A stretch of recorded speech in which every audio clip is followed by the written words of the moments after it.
কারবালার ঘটনার সূত্রপাত নিয়ে আলোচনা করার চেষ্টা করব। এর সূত্রপাত খুঁজতে গেলে হযরত ওসমান রাদিয়াল্লাহু তাআলা আনহুর খেলাফত থেকে শুরু করতে হয়। আমরা জানি আল্লাহ পাক আমাদেরকে সৃষ্টি করেছেন এবং আমাদের জন্য আল্লাহ পাক শত্রু নির্ধারণ করে দিয়েছেন। কারবালার ঘটনার সাথে সূত্রপাত থেকে ইহুদি জাতি জড়িত। কোন জাতি? কথা বলেন, কোন জাতি? ইতিহাস এটা মনে রাখতে হলে কিছু কিছু পয়েন্ট মনে রাখতে হয়, এগুলো আমাদের জানা দরকার। অনেকেই সাহাবাদেরকে বিদ্বেষী বলে, সাহাবা বিদ্বেষী হয়, বিভিন্ন দোষ ত্রুটি তালাশ করার চেষ্টা করে। ইতিহাস যদি সঠিকভাবে অধ্যয়ন করা হয়, সঠিকভাবে জানা যায়, তাহলে কেউ কোনো সাহাবাকে দোষারোপ করতে পারে না। তো এই জন্য একটু কিছু শুনলাম না, তাহলে আপনার এটা বুঝে আসবে না। যাই হোক, কারবালার ঘটনা সহ বিভিন্ন ঘটনার সাথে ইহুদি জাতি জড়িত। আর ইহুদি জাতি এমন জাতি যেটা মুসলমানদের জঘন্য শত্রু, যেটা আমি আপনারা আজকের বর্তমানও বুঝতেছে না। ইহুদিদেরকে সবসময় বন্ধুর ন্যায় ইহুদিদেরকে ফলো করতেছে আজকের মুসলমান যুবকরা। আল্লাহ বলতেছেন, ওয়ালা তাজিদান্না আশাদ্দান নাস আদাওয়াতাল লিল্লাযিনা আমানুল ইয়াহুদ। আল্লাহ রসুলকে বলতেছেন, হে রসুল, আপনি অবশ্যই মানুষের মধ্য থেকে কিছু মানুষকে এমন পাবেন যারা ঈমানদারদের জঘন্য দুশমন হবে। তারা হলো ইহুদি। প্রথম যাদের নাম উল্লেখ করছিলেন তাদের নাম কি? ইহুদি। এই জন্য আল্লাহ পাক বলেছেন যে ইহুদিদেরকে তোমরা কখনো অভিভাবক বানাইবা না, বিশ্বাস করবা না, বন্ধু বানাইবা না, অনুসরণ করবা না। লা তাত্তাখিযুল ইয়াহুদা ওয়ান নাসারা। কার কথা? তোমরা ইহুদিদেরকে এবং খ্রিস্টানদেরকে তোমাদের অভিভাবক, তোমাদের বন্ধু বানাইও না, বন্ধু হিসাবে গ্রহণ করবা না। আজকের সমাজ, আজকের বিশ্ব, আজকের মুসলিম ইহুদিদের, খ্রিস্টানদের যত কালচার আছে সেগুলোর উপরেই মানুষ চলে। তো আমি বলতেছিলাম, প্রথমে আল্লাহ পাক বলছেন ইহুদির কথা, তারপরে বলছেন খ্রিস্টানের কথা। তার মানে হলো ইহুদি হলো জঘন্য শত্রু। এমনকি বুখারী শরীফের 435 নম্বর হাদিসের বর্ণনা, রসুল যখন মৃত্যুসজ্জায় কাপড় দিয়ে নিজের চেহারা নিজে ঢেকে নিয়েছেন রসুল সাল্লাল্লাহু আলাইহি ওয়াসাল্লাম। যখন মৃত্যু মানে জীবনটা এখন বের হবে, প্রাণটা এখন বের হবে, এমন সময় রসুল কাপড়টা উঠাইলেন এবং লানত করলেন, লানাতুল্লাহ আলাল ইয়াহুদ ওয়ান নাসারা। রসুল মৃত্যুর আগ মুহূর্তে যাদের জন্য লানত করলেন তারা কারা? ইহুদি আর নাসারা। প্রথম কাদের নাম বললেন? ইহুদি। দেখেন, আল্লাহ পাক বলছেন তারা জঘন্য শত্রু আপনার। আল্লাহ পাক বলছেন তাদেরকে তোমরা অভিভাবক আর আপন বানাইও না, বন্ধু বানাইও না। আবার রসুল মৃত্যুসজ্জায়, মৃত্যুর আগ মুহূর্তে কি করেছেন? তাদের জন্য লানত করেছেন। তার মানে তাদেরকে কি বন্ধু বানানো যাবে? অনুকরণ করা যাবে? যাবে না। কিন্তু আমরা বেবলা, আত্মবলা মুসলমান তাদেরকেই অনুসরণ, তাদের বেশভূষা, তাদের আনুষ্ঠানিকতা, তাদের কালচার, তাদের সমাজ ব্যবস্থা, পারিবারিক ব্যবস্থা, রাষ্ট্রীয় ব্যবস্থা, সব কিছু তাদেরটাই লালন আর পালন করছে আমাদের মুসলমান। অথচ আল্লাহ পাক এই যে কোরআনের কয়েকটা আয়াতের অংশ এবং হাদিস, আমরা যত কিছুই করি না কেন, ইহুদিরা কখনো, খ্রিস্টানরা কখনো আমাদের প্রতি খুশি হবে না। আল্লাহ পাক বলছেন, ওয়ালান তারদা আনকাল ইয়াহুদা ওয়ালান নাসারা। এটা আল্লাহর কথা, কোরআনের কথা। ইহুদি এবং নাসারা এই জাতি কখনো তোমাদের প্রতি সন্তুষ্ট হবে না, বলছেন কে? তার মানে আপনি ইহুদিদের জন্য যাই করেন, তাদেরকে যত অনুসরণ করেন, যত কিছুই করেন, আমাদের রাষ্ট্রীয়ভাবে তাদেরকে খুশি করার জন্য যাই করুক না কেন, বা আমরা যাই করি না কেন, তাদেরকে কখনো খুশি করানো যাবে?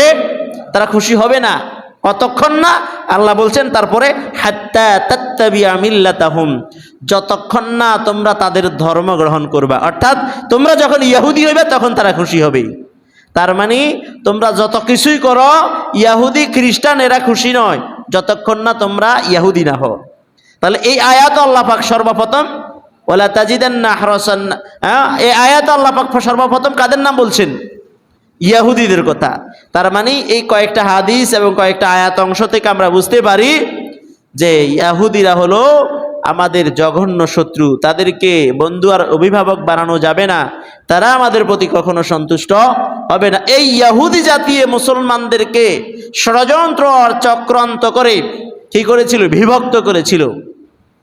মুসলমান এত পারে কিভাবে?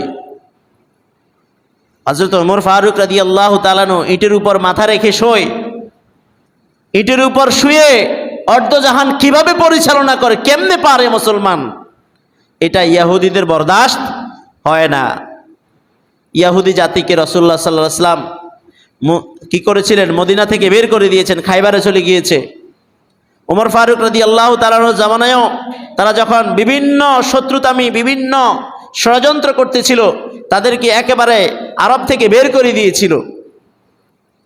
তারা ষড়যন্ত্র করতে চায় কিন্তু কিছুই পারে না, বাস্তবায়ন করতে পারে না, কারণ ওমর ফারুক রাদিয়াল্লাহু তাআলা আনহুর খেলাফত সম্ভব নয়। তারা পরবর্তী খলিফা বেছে নিয়েছে, অর্থাৎ হযরত ওসমান রাদিয়াল্লাহু তাআলা উনি ছিলেন নম্র, ভদ্র, লাজুক প্রকৃতির, তবে উনি একবারে ছেড়ে দিতেন না, শুকনো তীক্ষ্ণভাবে উনি সব কিছু দেখতেন, তবে উনি নম্রভদ্র ছিলেন।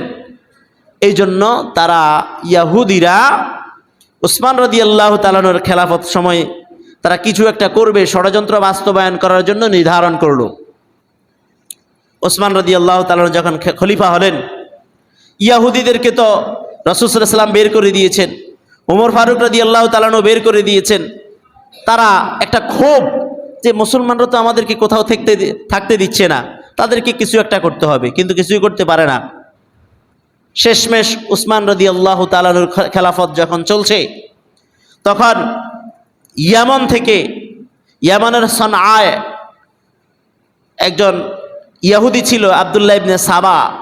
এই আব্দুল্লাহ ইবনে সাবা গভীর জঘন্য ষড়যন্ত্র নিয়ে মদিনায় আসছে। ইয়ামান থেকে কোথায়? মদিনায়। নামাজের ফজিলত, এসব ফজিলত ঘুমায় ঘুমায় শোনা যায়, কিন্তু ইতিহাস এগুলা ঘুমায় ঘুমায় শোনা যেত না, কান খুলে শুনতে হবে, না হলে একটা ছুটে গেলে বুঝবেন না। কোথা থেকে মুসলমানদের ঐক্যতে, মুসলমানের তরবারিতে এই কারবালার ঘটনা, এগুলা কোথা থেকে হলো, সূত্রপাত কি, এটা বুঝতে হবে। তাহলে ইয়ামান থেকে ইহুদি আব্দুল্লাহ ইবনে সাবা সে মদিনায় আসছে। মদিনায় এসে ভেষ ধরেছে সুফি, পাগড়ি, পাঞ্জাবি, নামাজ, অথচ সে ইহুদি। সে কি ভেষ ধরেছে? কিসের ভেষ? সুফির ভেষ, পাঞ্জাবি, টুপি, পাগড়ি, এক এক রাকাত নামাজ, লম্বা লম্বা রাকাত, লম্বা লম্বা সেজদা। মদিনা সবার মুখে মুখে হয়ে গেল, মা ইয়ামান থেকে একজন ব্যক্তি আসছে, এই নামাজি, ও বা তার সেজদা কত বড় বড় সেজদা, তাহাজ্জুদ গুজার, ওরে আল্লাহ, মানে সবার মুখে মুখে হয়ে গেছে। হে আবার মক্কা যায়, হজ করে, উমরা করে, মক্কার মানুষও তার সুনাম শুরু করছে, মদিনার মানুষও তার সুনাম শুরু করছে। ওই সময় খলিফা ছিলেন ওসমান রাদিয়াল্লাহু তাআলা আনহু। খলিফার কাছেও এই নামটা চলে গেল, এর ইয়ামান থেকে একজন আসছে, সে এরকম ভালো, খুব ভালো, অনেক ভক্তবিন্দু চলে আসছে তার, সবাই তাকে শ্রদ্ধা করে, তার অনেক ভক্ত। ওসমান রাদিয়াল্লাহু তাআলা আনহু তাকে ভালো মানা শুরু করলো, যাক একজন ভালো মানুষ ইয়ামান থেকে আসছে, আমার দেশে বসবাস করতেছে। সে একদিন ওসমান রাদিয়াল্লাহু তাআলা আনহু গিয়ে বলতেছে, আমাকে কি কোনো রাষ্ট্রীয় কোনো দায়িত্ব দেওয়া যায় না? মোটামুটি সবাই তো তারা ভালো মনে করে সুফি, আমাকে কি কোনো রাষ্ট্রীয় কোনো কাজে দায়িত্ব দেওয়া যায় কি না দেখেন। ওসমান রাদিয়াল্লাহু তাআলা দীর্ঘক্ষণ চিন্তা করলেন, দেখে থাকলেন, না, তোমাকে রাষ্ট্রীয় কাজে দায়িত্ব দেওয়া যায় না। উনি তো বিচক্ষণ ছিলেন, যদিও নম্র ভদ্র লাজুক ছিলেন ওসমান রাদিয়াল্লাহু তাআলা, কিন্তু বিচক্ষণও ছিলেন। উনি বুঝতে পারলেন আল্লাহ সাহাবী, আল্লাহ রসুলের সাহাবী তো, কেন বুঝবেন না? বুঝতে পারলেন হয়তোবা তার ভিতরে কোনো গোড়ায় গন্ডগোল আছে। যত সুফি হোক, যত পাঞ্জাবি টুপি পাগড়ি, যত বড় নামাজি হোক, কিন্তু তার ভিতরে কি আছে? গন্ডগোল আছে। যে ওসমান রাদিয়াল্লাহু তাআলা বুঝছেন না, তোমাকে দেওয়া রাষ্ট্রীয় কোনো দায়িত্ব দেওয়া যায় না। তার মেজাজ হয়ে গেল খারাপ। ইতিমধ্যে মদিনার ভিতরে তার অনেকই ভক্তবিন্দু, অনেক অনুসারী হয়ে গেছে। তাদেরকে ডেকে বলতেছে, এই যে ওসমান সম্পর্কে তোমাদের কি ধারণা? হ্যাঁ, উনি তো অনেক ভালো, অনেক বিচক্ষণ, অনেক দানবীর, অনেক দান করছেন। মসজিদে নববী তৈরি করার সময় অনেক দান করছেন, এবং ওটার পাশে একটা কূপ ছিল। রাসূল বলছেন যে এই কূপটা ব্যবস্থা করে দিব, তার জন্য জান্নাত। উনি অনেক টাকা খরচ করে কি করছেন? কূপটা ব্যবস্থা করে দিচ্ছেন। উনি অনেক দানবীর। তখন ওই আব্দুল্লাহ ইবনে সাবা, ওই সুফিজের সাথে বলতে, তোমরা কি জানো এ দান করে কোত্থেকে? নিজের টাকা দান করে। সবাই বলল, না, আগে নিজের টাকা দান করছে, এখন খলিফা যখন হয়েছে তখন সে রাষ্ট্রীয় কোষাগার থেকে কি করে থাকে? টাকা নিজের নিকটাত্মীয়দেরকে দান করে, অর্থাৎ সে রাষ্ট্রীয় টাকা আত্মসাৎ করে। বলেন নাউজুবিল্লাহ। ওই যে আব্দুল্লাহ ইবনে সাবা, সে কে? ইহুদি কে? কিন্তু ভেষ ধরছে সুফি, মুসলমানের ভেষ ধরছে। মানুষের মাঝে কি করতেছে? এটা ঢুকাইতেছে, রাষ্ট্রীয় টাকা আত্মসাৎ করে। তো কিছু সরল মানা মুসলমানও আছে, তারাও গিলতেছে এটা। তারাও কি করতেছে? আমাদের মাঝেও আছে, দেখবেন কেউ এরকম বললে, মানে দেখতে বেশ বুঝে ইমাম সাহেব বা এটা সেটা দেখতে, না বললে এটা কি মিশা কথা কইবনি, হুজুর মানছে মিশা কথা কয়নি, এতে কি মিশা কথা কইবনি, এরকম আছে না?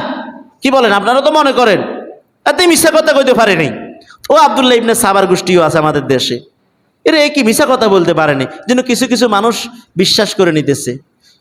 আমাদের জমানার কিছু হুজুর বক্তাও কি বক্তৃতা দিতে এরকম বলতে শুনছি যে হযরত ওসমান রাদিয়াল্লাহু তাআলা রাষ্ট্রীয় সম্পদ আত্মসাৎ করছে। নাউজুবিল্লাহ। ওই যে এটা হলো আব্দুল্লাহ ইবনে সাবার একটা গল্প ছিল। যাই হোক, মুসলমানদের বিভিন্ন জায়গাতে সাহাবা ইকরামের মাঝে যখন যায়, সাহাবা ইকরাম পাত্তা দেয় না, এটা কখনো হতে পারে না। যাই হোক, এটা কেউ পাত্তা দেয়নি, বিশ্বাস করাইতে পারে নাই। তারপর আব্দুল্লাহ ইবনে সাবা কি করলো? যে মুসলমানদের একটা দুর্বল জায়গায় হাত দিল। কি? হযরত আলী রাদিয়াল্লাহু তাআলা আনহু। হযরত আলী রাদিয়াল্লাহু তাআলা আনহু ছিলেন রসুলের জামাতা, রসুলের মেয়ে ফাতেমা রাদিয়াল্লাহু তাআলা আনহার জামাতা। তো উনি মানুষকে বুঝাইতে লাগলেন যে উনি তো হলো রসুলের মেয়ের জামাতা। রসুলের কোন মেয়ে? যে মেয়ে সম্পর্কে রসুল বলছে যে ফাতেমা আমার শরীরের অংশ, ফাতেমা আমার শরীরের অংশ, ওরকম ফাতেমার জামাই হলো কি? জামাতা হলো আলী রাদিয়াল্লাহু তাআলা আনহু। আলী রাদিয়াল্লাহু তাআলা আনহু রসুলের এত নিকটের ব্যক্তি হয়ে, এত সম্মানিত বিচক্ষণ ব্যক্তি থাকতে ওসমান কিভাবে খলিফা হয়? বলেন নাউজুবিল্লাহ। মুসলমানদেরকে বিষ ঢুকাইতেছে, মুসলমানদের মাঝে একতা নষ্ট করার চেষ্টা করতেছে। হ্যাঁ, আলী যে বিচক্ষণ, আলী রাদিয়াল্লাহু তাআলা যে বিচক্ষণ, আলী রাদিয়াল্লাহু তাআলা যে অনেক দামি, এটা ঠিক আছে, কিন্তু মুসলমানদের মাঝে কি বিষ ঢুকাইতেছে। খেলাফত কিভাবে ধ্বংস হচ্ছে দেখেন। এটা চক্রান্তটা কার? ইয়াহুদি, আব্দুল্লাহ ইবনে সাবা, সাবাই গোষ্ঠী, ইয়াহুদির চক্রান্ত। তো মুসলমান কিছু মুসলমান এটা বুঝতেছে, বা কিছু মুসলমান এটা গ্রহণ করে। আসলে তো আর একটা হাদিস আছে, রাসূল সাল্লাল্লাহু আলাইহি ওয়াসাল্লাম বলছেন যে আলী, তুমি হলা যে হারুনের মতো। মূসা আলাইহিস সালামের ভাই নাম কি? হারুন আলাইহিস সালাম। যে মূসা আলাইহিস সালাম পাহাড়ে যাওয়ার সময় হারুন আলাইহিস সালামকে কি দিয়েছেন? জিম্মাদারি দিয়ে গেছেন না? তো রাসূল সাল্লাল্লাহু আলাইহি ওয়াসাল্লাম বললেন যে তুমি হারুনের মতো, যে আমি তোমাকে জিম্মাদারি দিয়ে যাচ্ছি। তবে হারুন ছিল নবী, তুমি কিন্তু নবী না। এখন মানুষকে আব্দুল্লাহ ইবনে সাবা ইয়াহুদি এটা বুঝাইতেছে যে রসুল তো বলছে যে রসুল দায়িত্ব দিয়ে গেছে আলীকে, তাহলে তো আলী তো খলিফা হওয়ার কথা, ওসমান কেন খলিফা হলো? তখন কিছু মুসলমান এটা গ্রহণ করলো, আলী পর্যন্ত চলে গেল। আলী বলল না, এটা হতেই পারে না, এর ভিতরে সমস্যা আছে।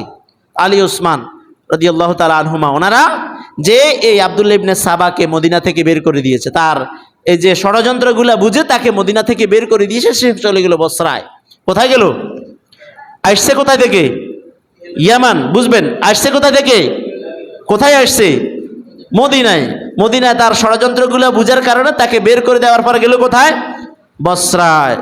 বসরায় কিছুদিন ছিল, কিন্তু বসরায় আল্লাহর রাসূলের সাহাবীরা দেখে বুঝতে পারলো। একজন বলল, এই তোমাকে তো সন্দেহ লাগে, তোমার কাজ কারবার মুসলমানকে যেভাবে মিসগাইড করতেছে তোমার সন্দেহ লাগে। এটা যখন সে বুঝতে পারলো আমাকে যেহেতু সন্দেহ করছে, আমি এখানে বেশি দিন থাকতে পারবো না, সে বসরা থেকে চলে গেল কুফায়। কোথায় গেল? কুফায়।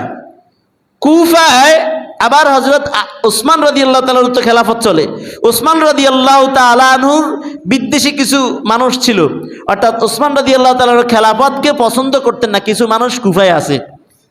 যারা পছন্দ করতেন না, ওই আব্দুল্লাহ ইবনে সাবা ইহুদি, সে তাদেরকে নিজের আয়ত্ত নিয়ে নিয়েছে। তাহলে কুফায় মোটামুটি তার কি কিছু বক্তবিন্দু বা অনুসারী পাইছে, তার মতো ওসমান রাদিয়াল্লাহু তাআলাকে ভালো পায় না, খেলাফত মানতে চায় না, এরকম কিছু কুফায় পাইছে।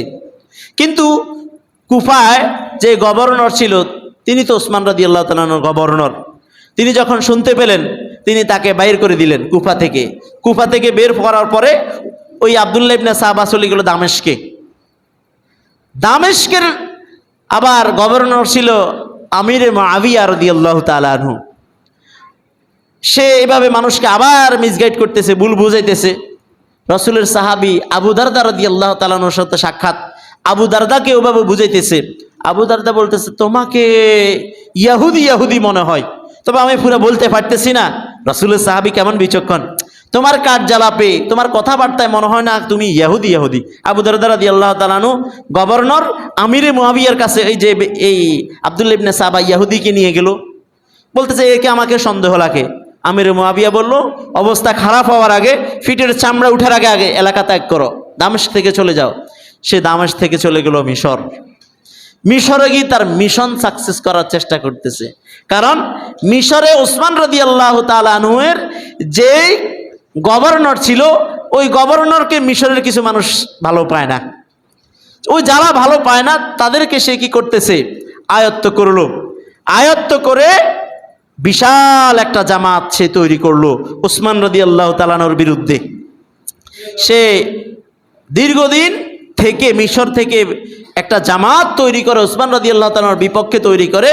সেই ওই প্রথম যেই জায়গাগুলি আগে গিয়েছিল, সেই প্রত্যেকটা জায়গায় কিন্তু সে কিছু কিছু ভক্ত অনুসারী তৈরি করছে, কারণ তার সব জায়গায় ওই পাগড়ি টুপি সুফিগিরি ছিল।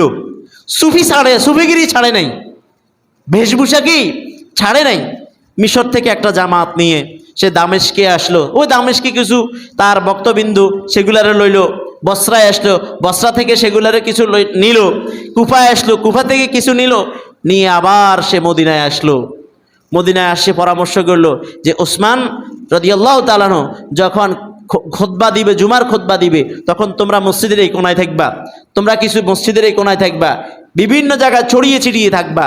যখনই কি করবে যে ওসমান খুতবা দিবে, তুমি কিছু বলে উঠবা, তুমি কিছু বলে উঠবে ওসমানের বিরুদ্ধে, দেখবা ওসমান বিভ্রান্ত হবে।